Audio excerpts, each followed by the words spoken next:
Gumaganda ang paligid kung bawat tao ay puno ng pag-ibig. Napapawi ang bighati, masilayan lang ang iyong ngiti. Okay, gandang isipin ang isang mundong puno ng pag-ibig.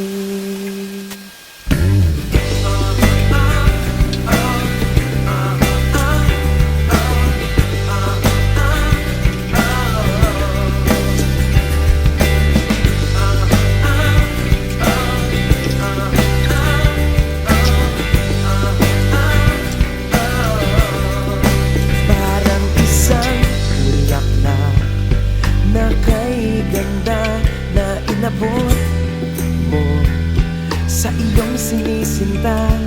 Ang iyong nilaan na pagmamahal, ang dulot nito ay tunay na ligaya.